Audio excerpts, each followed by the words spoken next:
Who are we voting for? Meet the candidates. Who Are We Voting For was created so we could understand who the candidates are and what they are about. This is not an endorsement for any candidate. This is for the voter to be more educated about who we're voting for. Hello, I'm Jaime Hickton. I'm a practicing attorney in Pittsburgh, and I am from the South Hills of Pittsburgh. I originally was raised initially in Finleyville and then in Bethel Park. I grew up in a blended blue-collar family where we didn't really have a lot, because I like to say that my parents had kids pretty young. So I grew up with 5 brothers, and I learned from a really young age the ability to fight for myself, because I quite literally had to, being the only girl. And you know, growing up in that way with that many brothers, in that type of environment, what I learned also pretty early on is that even though I have the ability to advocate for myself, not everyone else does. And so that sort of, started my path towards being an advocate and fighting for people who can't fight for themselves. I was the first person in my immediate family to have the opportunity to go to college, but the only reason I had that opportunity was because I had some athletic ability, which made it possible for me to have the opportunity to earn a soccer scholarship. Something that's not that well known about me, though, is that I really didn't start playing soccer until my freshman year of high school. And that was because I knew that I wanted to get a scholarship in a women's sport, but there at the time were not many scholarship options available for girls to play in college. And I did a little bit of research into the subject, and I learned in middle school that women's soccer programs across this country had a lot more scholarship opportunities than any other sport. So I actually grew softball I played softball growing up most of the time, but softball didn't have nearly as many scholarships, but I had good hand-eye coordination. So I decided that I was going to try out for soccer my freshman year in high school, despite the fact that I had never really played. I think I'd played 1 year of community soccer when I was very young. And I can still vividly remember walking onto Ben Franklin Elementary School's field for the first day of soccer tryouts for the junior varsity and varsity team, and the coaches asking if anyone was interested in trying out for the position of goalie. Fortunately for me, not many people raised their hands, and also fortunately for me, I had really good hand-eye coordination, and so I raised my hand and I tried out for the position of goalie. I did make the JV team that year, which was a surprise to me, even though it was only JV. It was, very rewarding because I had not really played much soccer. And for the next 3 years, I really worked hard to learn as much as I could to become as skilled as I possibly could become, so that I'd have an opportunity to play in college. I was at the gym probably 4 times a week, working out with anyone who would give me the time of day to provide me with some free skill training. And I was able to earn a scholarship to Seton Hill University, which was the reason I was able to go to undergrad. While I was an undergrad, I was the class vice president. I was the public policy intern for then President Dr. Joanne Boyle, and I was just very involved in the activities in college. Another little known fact about me is that while I was in college, I also worked on a dude ranch in Bend, Oregon during the summers, because horses are one of my really significant passion in my life. I've been around horses my whole life, but always as the groom for one of my friends growing up who had significantly more means than we did. So I would travel to horse shows all over the region, literally as her groom, kind of brushing her horses and saddling them, and generally just helping with their care so that I could just be there to experience what that was. I've been really fortunate in my life that, even though we didn't have a lot growing up, I have always had a tremendously supportive and loving family, and they've really traveled this journey with me. I now own my own law firm, and I practice in a bunch of different divisions. I used to be a child abuse prosecutor, but now I actually represent some criminal defendants. I used to be a juvenile prosecutor, but now I represent juveniles in the juvenile delinquency system.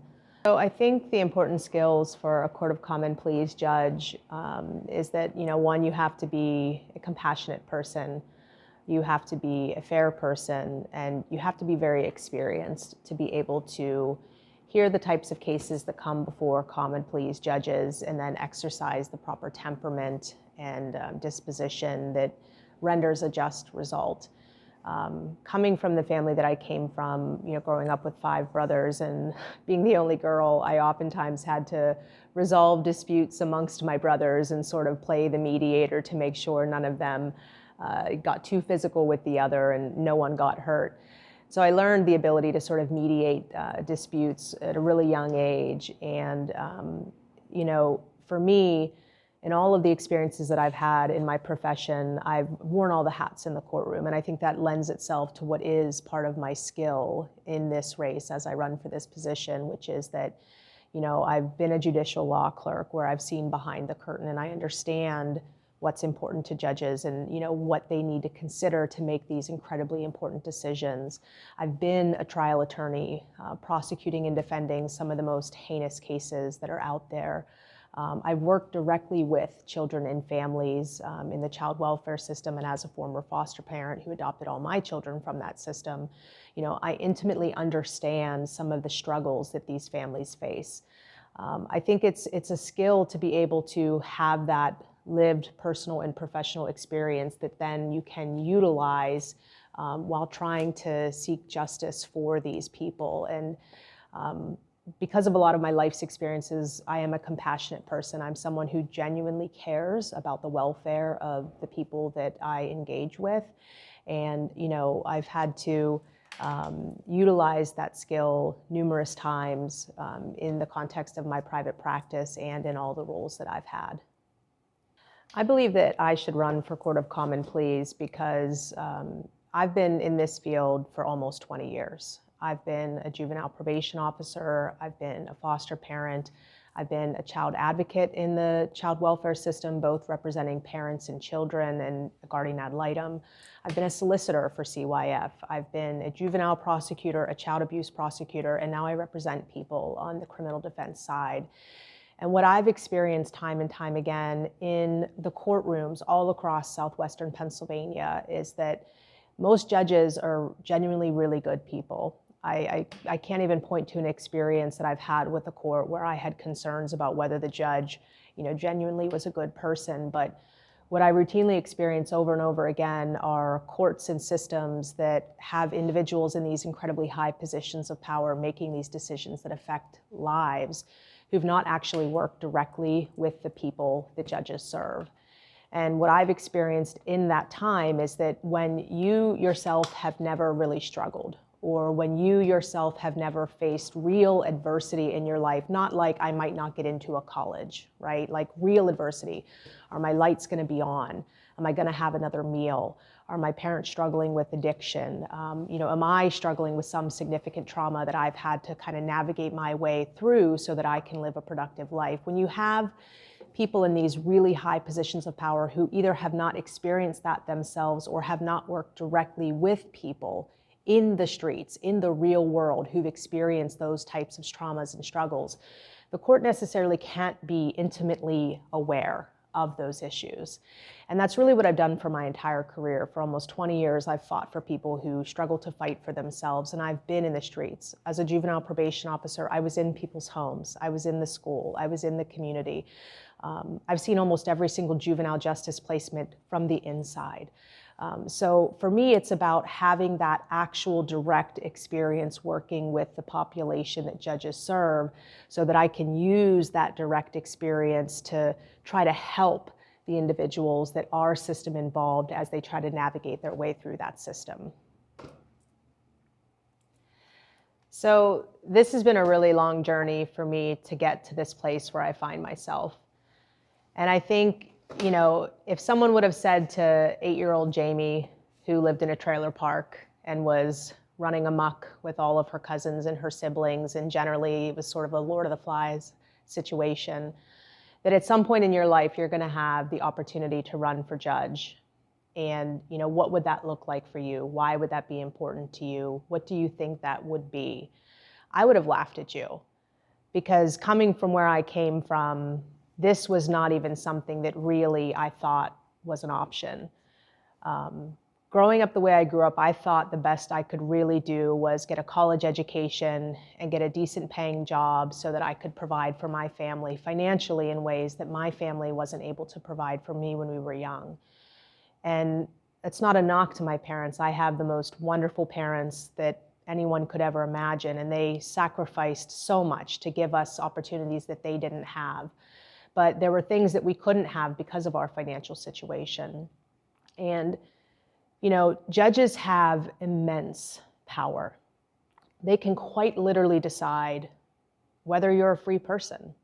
They can decide whether you have the right to parent your children, whether you have the right to have your children live with you, whether you are supervised on probation, whether you are incarcerated. These individuals have immense power to impact everyone's lives. And I think that my lived experience, both personally and professionally, has uniquely qualified me to be someone who can utilize my lived experience and use the compassion that I've developed throughout my whole life for people who come from situations like I came from, who want to do better, who struggle with things that sometimes are difficult for them to manage, that sometimes they just need a little bit more support, or they need a connection to some community-based services that can help them bridge that gap. We need more judges who understand that fundamentally, not just people who've read it in a book or attended a training or who say all the right things and who check all the normal boxes that we see when we have people put themselves out there for this position. We need people who walk the walk, not just talk the talk.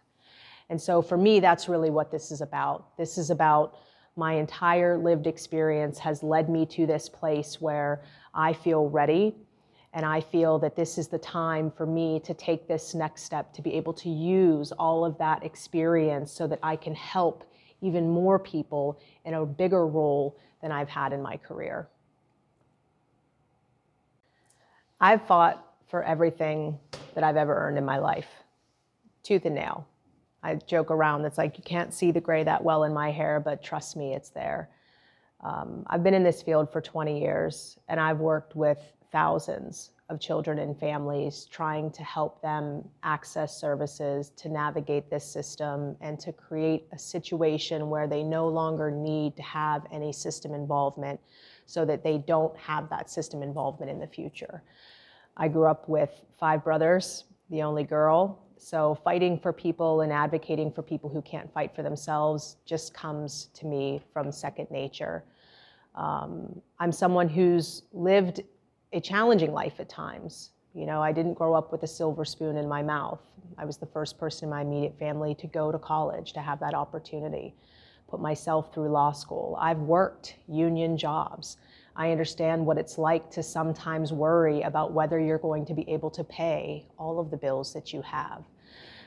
As a member of the marginalized community, my wife and I are raising my adopted children, and with having special needs kids, I intimately understand what it's like to struggle through that process of making sure their needs are met, making sure their appointments are scheduled with all the different doctors, compelling the school district to do what's right for them.